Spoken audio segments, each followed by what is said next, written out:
Welcome back. It is 7:18 in the nation's capital. This is a live look at the Capitol Dome in a cloudy D.C. this morning. President Trump is doubling down on his push for Congress to pass a bill that he claims will, quote, guarantee midterms for Republicans. This is the so-called Save America Act, which would require proof of citizenship to register to vote and photo ID when you do, in fact, vote. It's meant to deter non-citizens from voting, but we should note that's already illegal.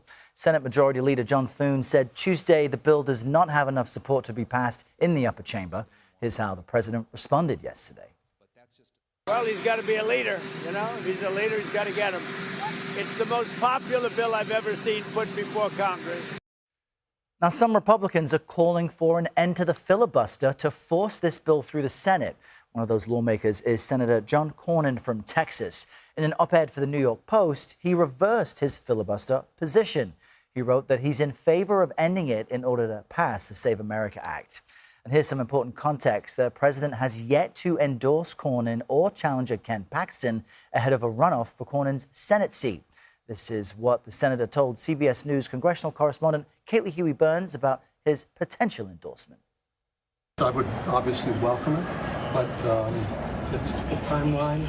If and when it happens is entirely up to him. CBS News congressional reporter Taurean Small joins us from Capitol Hill with more on this. Taurean, good morning. The senator there says it's all about timeline, but break down the fight over this legislation and its likelihood of actually becoming law.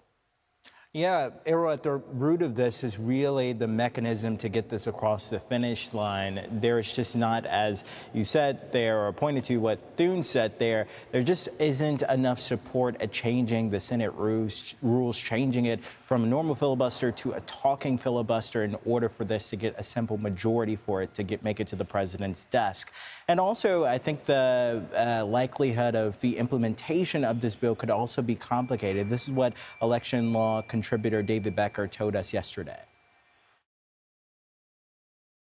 The bill is a huge bill that would require the creation of a vast bureaucracy in every single state, a vast and expensive bureaucracy to collect and store and make reviewable data that government already has. This is a radical change of elections. And I think this is one of the reasons that this bill has slim to no chance of passing.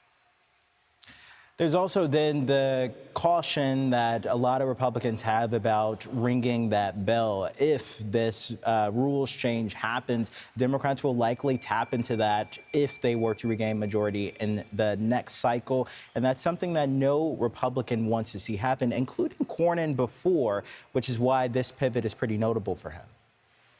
And Taurean, yesterday Republicans blocked a Democratic bill to fund agencies within the Department of Homeland Security other than Customs and Border Protection and ICE. So does that mean we're inching any closer to ending this shutdown?